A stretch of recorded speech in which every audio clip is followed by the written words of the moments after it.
ಸರ್ವ ಸದಸ್ಯರ ಸಭೆಯಲ್ಲಿ ಸಚಿವರಿಗೆ ಸುರ್ಜೇವಾಲಾ ಎಚ್ಚರಿಕೆಯನ್ನ ಕೊಟ್ಟಿದ್ದಾರೆ. ಸುರ್ಜೇವಾಲಾ ಎಚ್ಚರಿಕೆಗೆ ಸಚಿವ ಸತೀಶ್ ಜಾರಕಿಹೊಳಿ ಪ್ರತಿಕ್ರಿಯೆ ಕೂಡ ಕೊಟ್ಟಿದ್ದಾರೆ. ಏನು ಹೇಳಿದ್ದಾರೆ?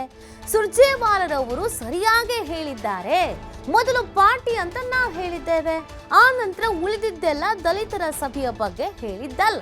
ಸಚಿವರ ಕೆಲಸದ ಬಗ್ಗೆ ಹೇಳಿದ್ದು, ಎಲ್ಲ ಸಚಿವರ ಕಾರ್ಯವೈಖರಿ ಬಗ್ಗೆ ಹೇಳಿದ್ದಾರೆ. ದಲಿತರ ಮೀಟಿಂಗ್ ಬಗ್ಗೆ ಸುರ್ಜೇವಾಲಾ ಅವರ ಜೊತೆ ಮಾತಾಡ್ತೀವಿ ಅಂತ ಈ ಸಂದರ್ಭದಲ್ಲಿ ಪ್ರತಿಕ್ರಿಯೆಯನ್ನ ಕೊಟ್ಟಿದ್ದಾರೆ. ಮೊದಲು ಪಾರ್ಟಿ ಅಂತ ನಾವು ಹೇಳಿದ್ದೇವೆ, ಆ ನಂತರದಲ್ಲಿ ಉಳಿದಿದ್ದೆಲ್ಲ ಅಂತ ಕೂಡ ಹೇಳಿದ್ದೇವೆ. ಇಲ್ಲಿ ದಲಿತರ ಸಭೆ ಬಗ್ಗೆ ಹೇಳಿದ್ದಲ್ಲ, ಸಚಿವರ ಕೆಲಸ ಕಾರ್ಯವೈಖರಿಗಳ ಬಗ್ಗೆ ಮಾತನಾಡಿದ್ದಾರಷ್ಟೇ ಅನ್ನುವಂಥ ವಿಚಾರವನ್ನು ಅವರು ಸ್ಪಷ್ಟೀಕರಿಸ್ತಾ ಇದ್ದಾರೆ. ಜೊತೆಗೆ ದಲಿತರ ಮೀಟಿಂಗ್ ಬಗ್ಗೆ ಕೂಡ ನಾವು ಸುರ್ಜೇವಾಲಾ ಅವರ ಜೊತೆಗೆ ಮಾತಾಡ್ತೀವಿ ಅಂತ ಇದೇ ಸಂದರ್ಭದಲ್ಲಿ ಹೇಳಿದ್ದಾರೆ. ಸೂಚನೆ ಕೊಡೋದು ಎಷ್ಟರ ಮಟ್ಟಿಗೆ ಸರಿ ಅಂತೇಳಿ ಪ್ರತ್ಯೇಕವಾಗಿ ಸಚಿವರನ್ನ ಕರೆದು ಹೇಳ್ಬೋದಿತ್ತು. ಸರಿ ಇದೆ, ಅದರಲ್ಲಿ ಏನು ತಪ್ಪಿದೆ? ಪಾರ್ಟಿ ಡಿಸಿಪ್ಲಿನ್ ಎಲ್ಲರೂ ಪಾಲನೆ ಮಾಡಬೇಕು, 1 to all ಹೇಳಿದ್ದಾರೆ.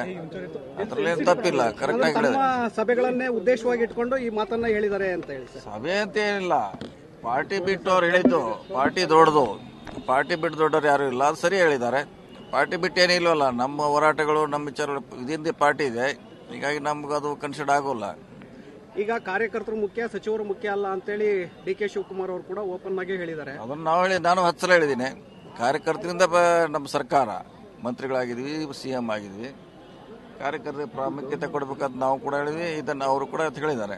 2 ತಿಂಗಳು ಪರ್ಫಾರ್ಮೆನ್ಸ್ ನೋಡ್ತೀವಿ, ನಂತರದಲ್ಲಿ ನಾವು ತೀರ್ಮಾನ ತಗೊಳ್ತೀವಿ ಅಂತೇಳಿ ಓಪನ್ ಆಗಿ ಹೇಳಿದ್ದಾರೆ. ಸರ್, ಪರ್ಫಾರ್ಮೆನ್ಸ್ ನೋಡ್ತೇವೆ ಅಂತ ಹೇಳಿಲ್ಲ, ನೋಡ್ತೇವೆ ಅಂತ ಹೇಳಿಲ್ಲ. ನಮ್ಮ ಈಗೇನು ವರದಿ ಪಡೆದಾರ ಅದು ಸಪ್ರೇಟು, ವಿಸ್ತೀರ್ಣೆ ಸಪ್ರೇಟ್ ಆಗಿದೆ, ಬೇರೆ ಬೇರೆ ಇದೆ, ಅದಕ್ಕೂ ಲಿಂಕ್ ಇಲ್ಲ.